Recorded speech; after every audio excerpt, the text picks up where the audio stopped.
pensez à aller dans la salle de bain, à verrouiller la porte, à vous mettre dans une des cabines, à vous frapper contre le mur plusieurs fois. Soudain, vous stoppez et réfléchissez. Réfléchir? Oh non, j'ai lu le livre sur la compassion, bon sang. Je suis le docteur Joe Dispenza, je vais animer ce débat. Nous pouvons commencer. Vivre dans la même émotion chaque jour en ayant programmé son corps pour qu'il devienne l'esprit de cette émotion, vous fait voir votre vie dans le passé. En libérant le corps des chaînes des dépendances émotionnelles, il s'installe dans le moment présent et développe une énergie libératrice qui s'appelle la joie. Vous voyez un tout nouveau paysage, envisagez des possibilités jamais imaginées auparavant car vous ne les matérialisez plus à travers le passé. Si vous pensez et ressentez et pensez dans le même cycle, selon notre modèle. Si les émotions sont l'enregistrement du passé, alors votre corps ne vit pas de nouvelles expériences. Et parce qu'il ne vit pas de nouvelles expériences, il ne reçoit pas de rétroaction chimique de l'environnement. Vous me suivez? Donc, tout reste pareil, n'est-ce pas? Maintenant, si vous preniez une cellule de votre corps, de votre peau, et que vous en étiriez l'ADN pour qu'elle mesure 2 mètres. Si vous preniez l'ADN de votre corps entier et que vous l'étiriez d'un bout à l'autre, il ferait 150 allers-retours avec le soleil. Vous me suivez? Vous me suivez? Si vous preniez l'ADN de tous les habitants de la planète, les 7 milliards de personnes, et que vous les froissiez ensemble, ils tiendraient dans un grain de riz. Votre corps est une machine à produire des protéines. Vous me suivez? Les cellules musculaires fabriquent des protéines musculaires, à savoir l'actine. Les cellules cutanées à myosine fabriquent des protéines de peau appelées collagène et élastine. Les cellules thyroïdiennes fabriquent des protéines thyroïdiennes appelées thyroxine. Les cellules immunitaires fabriquent des protéines immunitaires appelées anticorps. Nous tous. Votre corps est donc une machine à produire des protéines. Mais pour ce faire, un gène doit être allumé ou activé. Nous tous. Lorsqu'ils ont fait le projet du génome humain, ils ont procédé ainsi. Il y a 100 000 protéines qui composent le corps, donc il devrait y avoir environ 100 000 gènes dans notre cellule.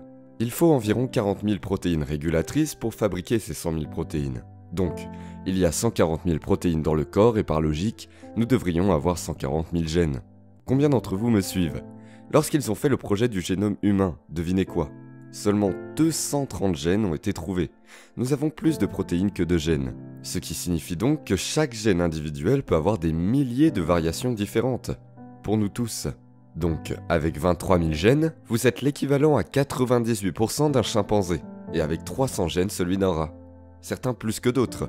Mais en gros, il y a plus de gènes dans une pomme que dans un être humain. Si un organisme est confronté à des conditions défavorables dans son environnement, prenez par exemple les îles Galapagos, soudainement, si cette île se détache ou bien Madagascar se détache de l'environnement typique, les organismes doivent alors s'adapter à de nouvelles conditions, se comporter différemment et faire des choix afin de s'adapter à ces conditions. Vous me suivez? Poussez la personne située à côté de vous rapidement. Si l'organisme a la capacité de s'adapter et de changer ses comportements, cela devrait créer une nouvelle expérience, n'est-ce pas? Et ainsi, la nouvelle expérience produit de nouvelles informations chimiques issues de l'environnement, que elles-mêmes signalent le gène. Par la répétition d'un même signal issu des mêmes expériences dans l'environnement, vous continuez à solliciter le gène. Il s'active et fabrique une nouvelle protéine. Si par exemple il s'agit d'être exposé à des températures froides, l'organisme, après plusieurs expositions, a des fourrures plus épaisses et des protéines. Si c'est un prédateur qui poursuit une proie, il a des jambes plus longues. Si c'est l'altitude, l'hémoglobine lie plus l'oxygène, c'est une protéine. Si c'est le courant, une plus grande nageoire caudale, c'est une protéine. Ainsi, lorsque l'organisme commence à s'adapter à l'expérience, il commence à produire une rétroaction chimique différente par l'expérience qui commence à signaler le gène. Donc, si les émotions sont le produit final d'expériences passées et que vous pensez et ressentez dans le même cycle, vous gardez les mêmes gènes allumés et les autres gènes restent éteints. Vous vous dirigez vers votre destin génétique. Combien de personnes me suivent et comprennent? Oui? Alors voici ma question. Et si rien de nouveau ne se produit dans votre vie, pouvez-vous signaler le gène avant l'expérience? C'est ce qu'on appelle l'épigénétique. Prenez un groupe de diabétiques à qui vous faites regarder une émission comique pendant 1 heure. Mesurez leur taux de glycémie avant et après un repas. Après avoir visionné une émission comique, en 1 heure, vous trouverez le signal de 23 nouveaux gènes qui commencent à réguler leur glycémie et qui activent ainsi de nouveaux gènes, désactivant les anciens gènes seulement avec leur état interne. Si vous prenez un groupe de cadres supérieurs stressés et que vous leur apprenez à se détendre pendant 6 semaines, à méditer et respirer, ils régulent 1561 nouveaux gènes.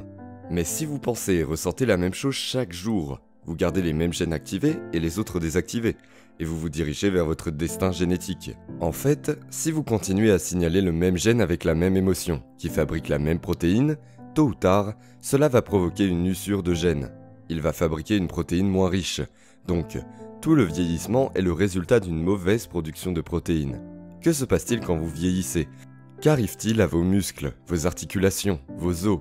Ce sont tous les cheveux des protéines, votre peau. Donc, si vous pouviez signaler le gène avant l'environnement, alors vous pourriez avoir la clé pour commencer à changer votre santé. Vous me suivez? Oui?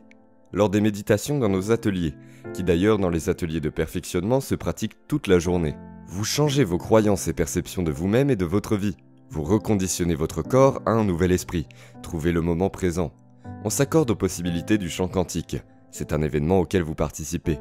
Nos étudiants commencent alors à comprendre qu'ils peuvent signaler le gène avant l'expérience réelle, qu'ils n'ont pas besoin d'attendre que la guérison se produise. La seule chose à faire est de se mettre dans cet état d'esprit et d'apporter une émotion élevée qui est alors une information qui commence à activer de nouvelles expressions génétiques. Or, l'expression des protéines est l'expression de la vie. Ainsi, lorsqu'une personne change son état interne, elle commence en quelques instants à signaler de nouveaux gènes d'une nouvelle manière. Prenons un groupe de personnes amenées à faire cette expérience, à savoir un groupe d'hommes conduits dans un centre de retraite au nord de l'université de Harvard. La consigne était de faire semblant d'avoir 22 ans de moins pendant 5 jours, rien d'autre. Ils ont mesuré la longueur de leurs doigts, l'amplitude de leurs mouvements, leur QI et leur mémoire, leur taille et leur poids, l'amplitude des mouvements de leur colonne vertébrale, toutes ces fonctions physiologiques.